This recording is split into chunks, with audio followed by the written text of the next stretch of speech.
Assalamualaikum warahmatullahi wabarakatuh. Selamat pagi Bapak Ibu, sahabat-sahabatku sekalian, pemirsa Solusi Hukumnya HWA.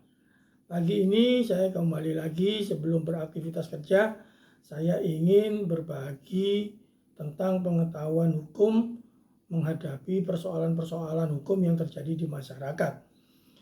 Tadi malam saya mendapatkan WA dari konsultasi hukum yang saya kelola. Ada seorang laki-laki yang sudah menikah dan dia memiliki pengalaman bahwasanya sering terjadi cekcok dengan istrinya. Dan kemudian dia bertanya demikian. Ada 3 persoalan yang dia tanyakan. Yang pertama adalah, Bapak, apakah ketika saya sudah menikah diperbolehkankah membuat perjanjian perkawinan bersama istri saya? Pertanyaan yang kedua, apa saja Pak yang diperbolehkan diperjanjikan di dalam perjanjian perkawinan? Nah, kemudian ini pertanyaan yang ketiga, selama perkawinan berlangsung dan kemudian suatu saat kami berdua ingin membatalkan perjanjian perkawinan, apakah bisa Pak? Nah, tiga pertanyaan ini berkaitan dengan perjanjian perkawinan, sahabat atau Bapak Ibu sekalian. Nah, mungkin banyak Bapak Ibu sahabat-sahabat sekalian merasa ketika perkawinan akan berlangsung atau setelah berlangsung, Bapak dan Ibu membutuhkan atau baru merasakan pentingnya adanya perjanjian perkawinan. Nah, masing-masing pihak atau masing-masing orang mungkin pendapatnya berbeda-beda ya. Ada yang merasa perlu, ada yang merasa tidak, atau ada yang merasa itu tabu, ya, banyak hal lah ya. Tapi persoalan-persoalan itu ada di masyarakat, dan di Indonesia ada aturan hukum yang mengatur mengenai perjanjian perkawinan. Nah, sini Solusi Hukumnya HWA akan menjelaskan apa sih perjanjian perkawinan itu. Dari 3 pertanyaan itu akan saya jawab satu persatu. Terutama sekarang sahabat sekalian, Bapak Ibu yang saya hormati, dasar hukum dari perjanjian perkawinan adalah pasal 29 ya, Undang-Undang Nomor 1 Tahun 1974, yaitu Undang-Undang Perkawinan. Di pasal 29 itu mengatur tentang perjanjian perkawinan. Nah, berkaitan dengan pertanyaan tadi, apakah setelah berlangsungnya perkawinan boleh membuat perjanjian perkawinan?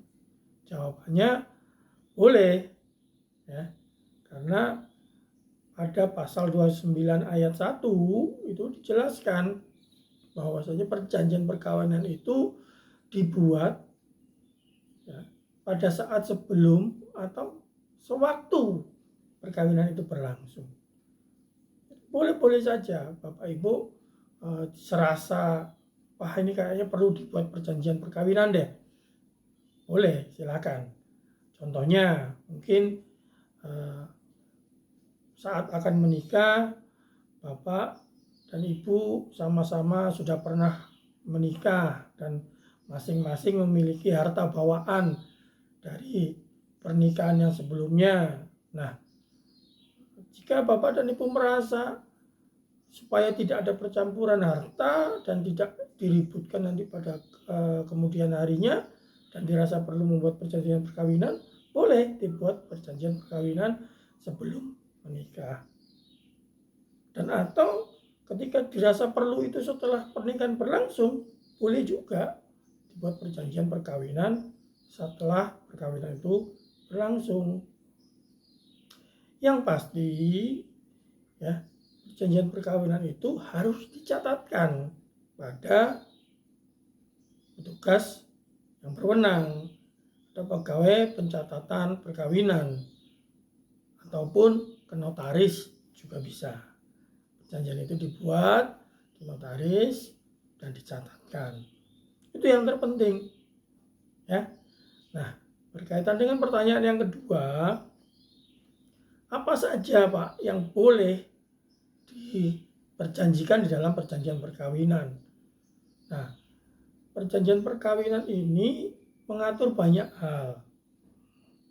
Jadi tidak hanya perjanjian antara dua orang, suami dan istri, tapi juga bisa dengan pihak ketiga, melibatkan pihak ketiga. Itu pasal 29 ayat 1 tadi juga mengatur seperti itu.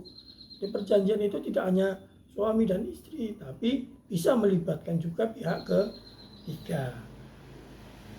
Nah, apa saja yang boleh diperjanjikan? Semuanya boleh, asal tidak melanggar batas-batas hukum yang berlaku, batas-batas hukum agama yang berlaku. Ya, pasal 29 ayat 2-nya mengatakan demikian.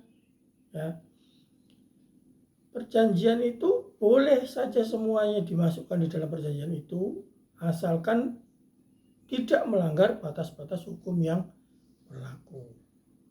Batas-batas hukum yang berlaku ya contohnya mungkin perjanjian mengenai mohon maaf, melayani hubungan suami istri dengan cara yang tidak benar, itu juga tidak boleh ya.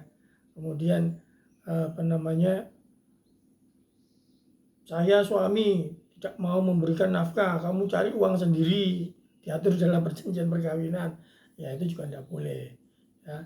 Jadi yang diatur di dalam perjanjian perkawinan itu hanya hal-hal umum yang dibenarkan oleh peraturan hukum yang berlaku, agama maupun etika yang dibenarkan oleh etika. Nah, kemudian pertanyaan yang ketiga, setelah sudah membuat perjanjian dan mungkin sewaktu-waktu para pihak ini ingin membatalkan, bagaimana? Apa bisa? Nah, di pasal 29 ayat 3 kalau nggak salah ya, ayat 3 atau ayat 4 saya lupa. Di situ dijelaskan bahwasanya perjanjian itu tidak dapat dibatalkan atau dicabut kecuali, nah ada kecualinya, kecuali kedua belah pihak pembuat perjanjian dan atau pihak ketiga yang terlibat di dalam perjanjian merasa dirugikan dan sepakat untuk membatalkan perjanjian tersebut, boleh dibatalkan ya. Jadi ketika mungkin sudah berlangsung perjanjian itu, sudah 10 tahun berjalan, Bapak dan Ibu berpikir, kayaknya tidak apa-apa deh, tidak usah lah ya kita buat perjanjian ini, toh ini kan untuk keluarga, katakanlah begitu, kita batalkan saja, boleh dibatalkan ya. Jadi itu semua tergantung dari kesepakatan kedua belah pihak yang melakukan perjanjian dan pihak ketiga yang mungkin terlibat di dalam perjanjian tersebut.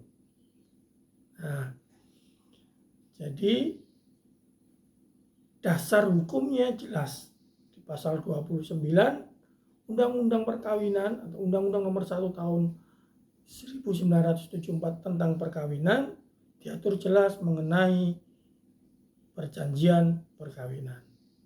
Nah, dari penjelasan saya mungkin bisa dimengerti Bapak Ibu pemirsa Solusi Hukumnya HWA, dan semoga apa yang saya jelaskan dapat menjawab pertanyaan atau kegalauan Bapak Ibu sekalian yang mungkin memiliki persoalan yang sama seperti yang saya sampaikan ini tadi.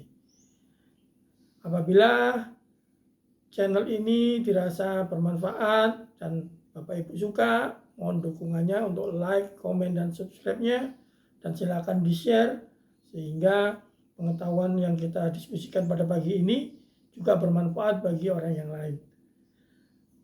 Selamat pagi, saya akhiri. Wassalamualaikum warahmatullahi wabarakatuh. Sampai jumpa di video vlog yang akan datang dengan tema yang berbeda pula. Selamat beraktivitas.